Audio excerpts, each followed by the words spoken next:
हुआ है इसके कारण। Samoa's new PM kicks China out of 100 million port project. 100 million का पोर्ट प्रोजेक्ट था। अब कहाँ ये भाई साहब, ओहो हो कितनी अच्छी अच्छी फोटो खिंचवाते हैं सीना की ड्रेस पे, और कहाँ ये बताइए एक फूल कान में लगाए हुए, लेकिन लात मार कर बाहर निकाल दिया ना। ये मैं नहीं कह रहा हूँ, ये आज पूरे विश्व में खबर बनी हुई है।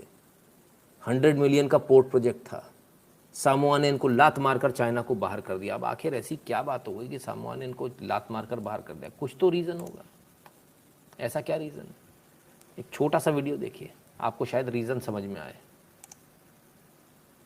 Under new leadership, the island nation of Samoa is treading more cautiously as China and the U.S. look to secure power in the Pacific waters. On Friday, its newest Prime Minister, Fiame Naomi Mataafa, reversed a promise the old government made to build a new port on China's dime to the tune of $100 million. Mataafa called the project excessive for a nation already heavily indebted to Beijing. She indicated she would only approve investments that had clear benefits for Samoa. There seems to be a renewed interest in the Pacific, which may be a good thing, but not necessarily. We do have a very broad scope of partners for development. Development के लिए हमारे पास बहुत सारे partner हैं, सिर्फ China पे हमको नहीं रहना है, आधारित नहीं रहना है। ये सामोआ के नए जो निर्वाचित पीएम हैं उनका कहना है। चाइना के लिए इससे बड़ी मुश्किलें बढ़ गई हैं। क्यों मुश्किलें बढ़ गई? कि चाइना बहुत कुछ करना चाह रहा था, अब वो बहुत कुछ रुक जाएगा। वो बहुत कुछ क्या है? ग्लोबल टाइम्स सरकारी अखबार या सरकारी वेबसाइट चाइना की पिट तो गए, पूरी दुनिया में आज हंसी उड़ी। इतना छोटा सा, कितना छोटा देश है पता है आपको? 2 लाख की आबादी है इसकी, इतना छोटा देश, ये भी चुनौती देने लगा चाइना को। कमाल हो गया। ऐसा कैसे हो गया? Benefit of having small country is that they realise their mistake and take corrective action faster. Samoa would have saved themselves from slavery. बच गए बाल बाल। तो क्या हुआ? आइए, ग्लोबल टाइम्स इसके बाद चाइना क्या बोलता है। GT voice, temporary setback won't hamper progress of BRI. अच्छा, टेम्पररी सेटबैक है, इससे बीआरआई का कुछ फर्क नहीं पड़ेगा। असल में बीआरआई का तो फर्क पड़ने वाला है। आइए, 2 प्रोजेक्ट चाइना के बहुत महत्वाकांक्षी प्रोजेक्ट हैं जो 2049 तक इनको कंप्लीट करने, और वो है एक बीआरआई और एक है आरसीईपी। ये 2 प्रोजेक्ट हैं। पहले इन 2 प्रोजेक्ट को समझ लीजिए कि ये 2 प्रोजेक्ट क्या है। आइए, पहले तो बीआरआई देख लीजिए, बेल्ट एंड रोड इनिशिएटिव। अब ये बेल्ट एंड रोड इनिशिएटिव क्या है? ये पहले 1 बेल्ट 1 रोड था, लेकिन इसका नाम बदलकर बेल्ट एंड रोड इनिशिएटिव कर दिया गया। ठीक है, अब इस बेल्ट एंड रोड इनिशिएटिव में क्या, चाइना आखिर क्या चाह रहा है इस बेल्ट एंड रोड इनिशिएटिव में? तो ये रहा आपके सामने।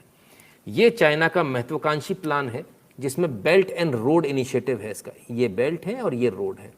अब इसमें ये वाली ये रोड भी है ना, China Pakistan economic corridor CPEC, ये भी है। यहाँ से भी बनानी है इसको, एक इसको यहाँ से बनानी है, ठीक है, एक इसको यहाँ से बनानी है, और ये सी रूट्स हैं इसके जो इसने तय किए हुए हैं। और आपको राम सेतु याद है? राम सेतु जो भारत में तोड़ा जा रहा था क्योंकि ये यहाँ से घूम के जाना पड़ता है। तो ये चाइना का जो महत्वाकांक्षी प्रोजेक्ट है बीआरआई, उसमें राम सेतु जो है बीच में अड़ रहा था, तो इसलिए राम सेतु तोड़ा जा रहा था। चाइना उसके पीछे था। ठीक है, यानी आपकी सरकार, भारत सरकार चाइना की सरकार के हिसाब से चल रही थी। बोले यहां से निकालना हमारे को। ये पूरा इनका प्रोजेक्ट है। पूरे विश्व पर, मतलब एक तरह से लगभग आधे विश्व पर इनको अपना कब्जा चाहिए। जैसे ही इस पोर्ट पर तमाम सारी जगह आएंगे तो ये पूरा अफ्रीका कवर कर लेंगे, पूरा लगभग यूरोप इनका कवर हो जाएगा, सेंट्रल एशिया कवर हो जाएगा। ठीक है, ये इनका प्रोजेक्ट है। ठीक है, ये तो हुआ बीआरआई।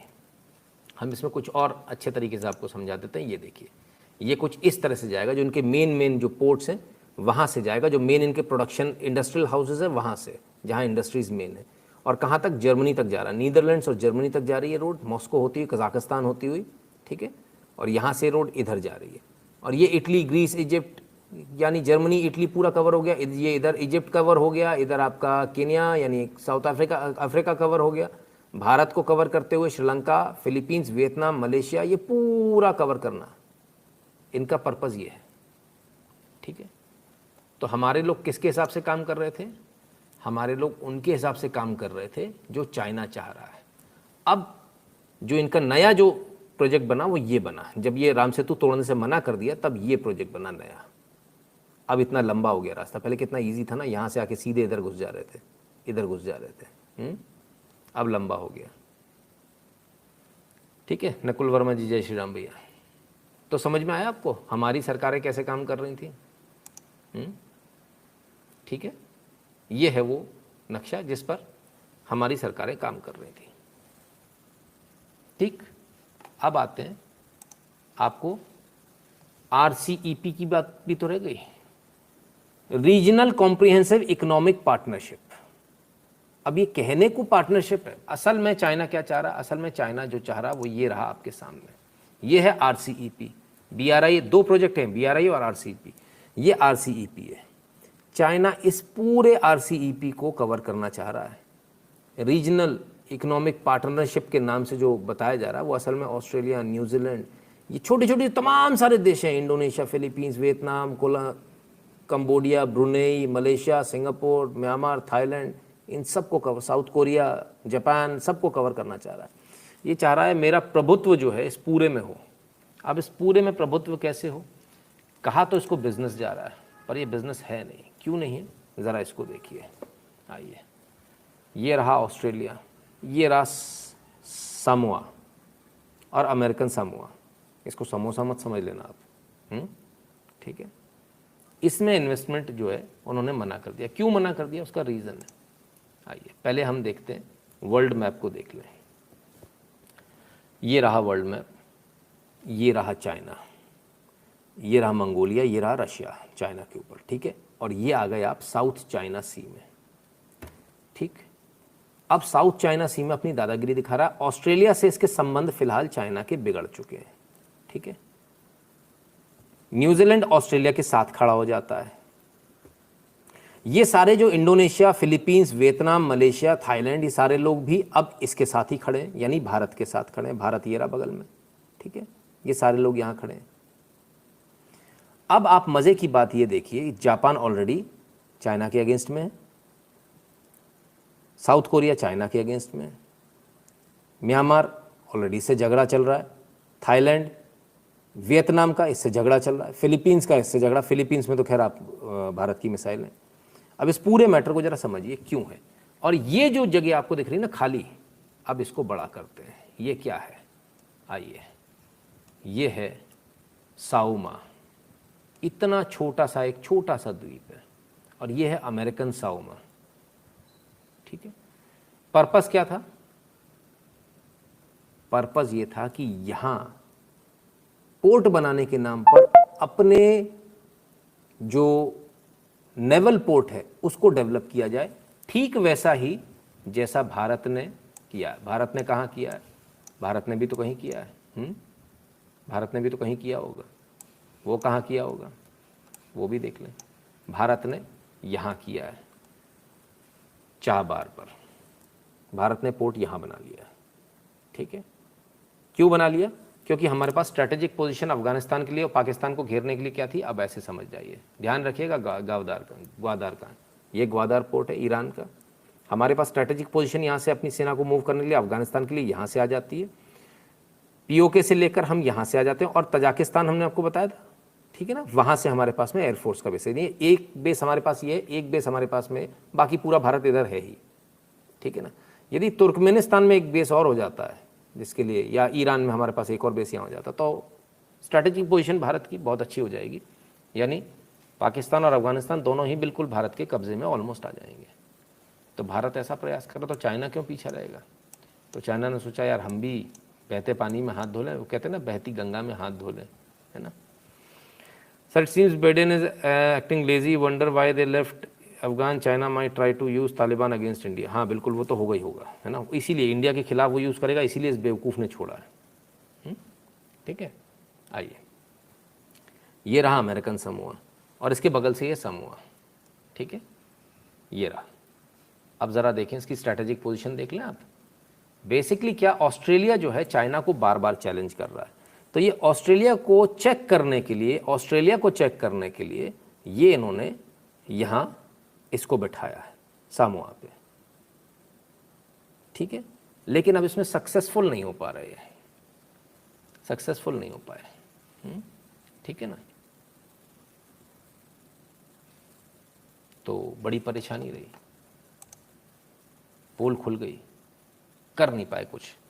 भारत के लिए क्यों नुकसानदायक था? भारत के लिए इसलिए नुकसानदायक था क्योंकि अभी जो भारत की जो पोजीशन है इस सी में, देखिए भारत अपने सी में, इंडियन ओशन में बहुत स्ट्रांग है, लेकिन ये जो सी आ जाता है, जैसे साउथ चाइना सी आप बोलोगे, तमाम सारे यहाँ जो तमाम सारे झगड़े हैं इधर और इधर, यहाँ पर जो है इसका दखल चाइना का बढ़ेगा, तो ये सिर्फ इतना नहीं बढ़ेगा, इधर से थोड़ा सा और आगे बढ़िए, तो यहाँ अमेरिका आ गया।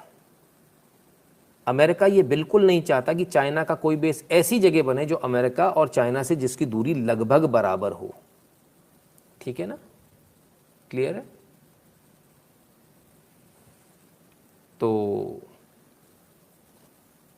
फिलहाल तो चाइना के उम्मीदों में पानी फिर गया।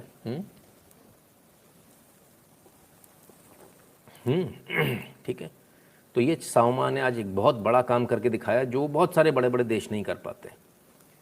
बहुत प्रेशर रहा होगा साउमा के ऊपर दोनों तरफ से, ऑस्ट्रेलिया से भी रहा होगा, अमेरिका से भी रहा होगा, चाइना से भी रहा होगा, सारी चीज़ों में। लेकिन आज साउमा कहीं ना कहीं उससे बच निकलने की कोशिश, लेकिन क्योंकि डेप्ट ऑलरेडी बहुत ज़्यादा है चाइना का साउमा के ऊपर, अब साउमा के पास दो ऑप्शन है, या तो वो पैसा किसी दूसरे से लेकर दे।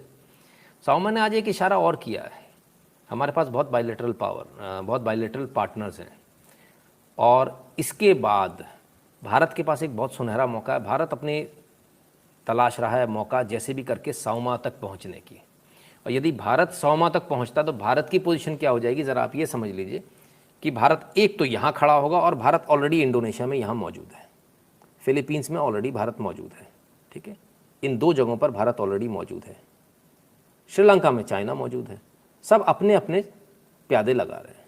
तो भारत यहाँ इसलिए आना चाह रहा है कि भारत की स्ट्रैटेजिक पोजीशन इसलिए बेहतर हो जाएगी क्योंकि ऑस्ट्रेलिया को मदद करना इजी होगा, और यहाँ से पूरे इस पोर्शन पर निगाह रखना ज़रूरी होगा, ठीक है, और साथ ही साथ अमेरिका के साथ कोऑर्डिनेशन भी बहुत इजी हो जाएगा। आप और अमेरिका क्या कर रहे हो ये पता नहीं चलेगा, अभी जो भी होता है ना यहाँ से होता है तो पता चल जाता है, तो वो सीधा यहाँ से यहाँ हो जाएगा, मामला ख़त्म हो जाएगा ना।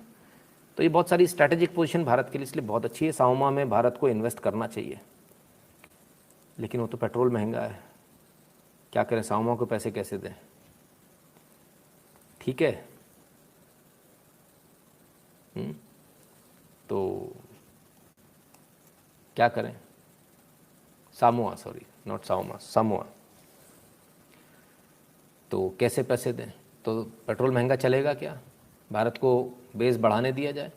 आप देखिए इतने सालों में किसी ने दिमाग नहीं लगाया अपने बेस बढ़ाने पर, किसी ने दिमाग नहीं लगाया।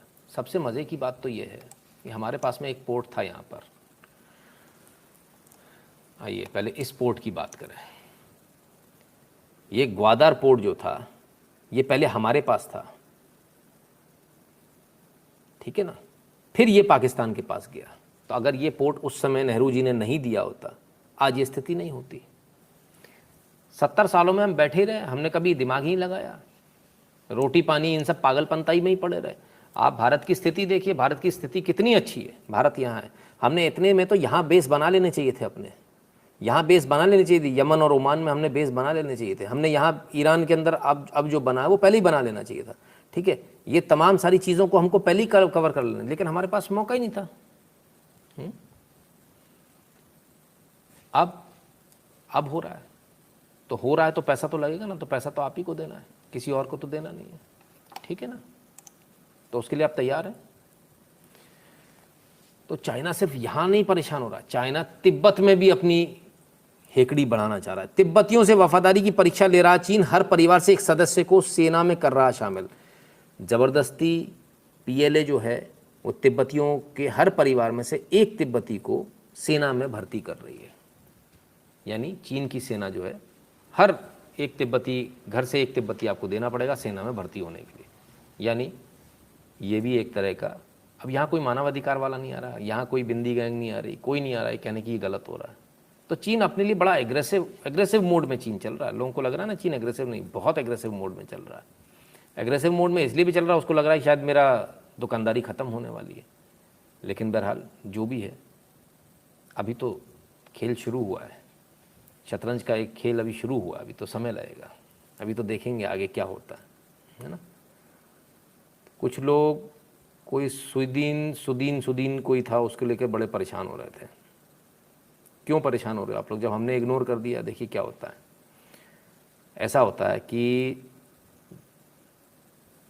होता है हाथी चलता है तो कुत्ते तो भौंकते हैं, और फिर अपने को तो कुत्ते वैसे भी चाहिए। क्यों भैया? आपने खाना खाया, झूठी प्लेटें दोना जब फेंकते हो तो कुत्ता भी तो चाहिए ना चाटने वाला। तो कुत्ते मौजूद रखो सर। और कुत्तों से एक फ़ायदा बहुत होता है, कुत्ते भौंकते रहते ना तो मोहल्ले की रखवाली भी होती है। तो भले ही खुजली वाला सही, इसको रखे रहने दो। हाँ सुदीन, लगे रहो, ठीक है, लगे रहो बेटा, लगे रहो। तुम भौंकते रहो, सबको जगाते रहो। रात है, लोग सो जाएंगे, तुम भौंकते रहो और जगाते रहो। ठीक है, कोई दिक्कत तो नहीं, लगे रहो सुदीन, लगे रहो। देखो अभी सुबह हो जाएगी, तब पिछाड़ी ऊपर मुंह नीचे हो जाएगा। लेकिन अभी तो रात है, सुबह होगी तब ऐसा होगा। तो अभी मुंह ऊपर पिछाड़ी नीचे कर लो। औ लगे रहो सुदीन, लगे रहो। क्यों अपनी मरवाने आते हो? रेड आते हो, अच्छे से आओ, तथ्यों पे तर्कों पे बात करो। बात होगी, नहीं करोगे तो फिर इस तरह से बात होगी। क्योंकि बहुत सारे लोगों ने लिखा कि आप बदतमीजी कर रहे हो, बिहेव, तो इसका मतलब कहीं ना कहीं आपने बदतमीजी वाले कमेंट किए होंगे। इसलिए तो जब आपने बदतमीजी वाले कमेंट किए तो मुझे वो पढ़ने की आवश्यकता थोड़ी है। तुम्हारी इतनी हैसियत नहीं कि मैं तुम्हारे कमेंट पढ़ूं, है ना।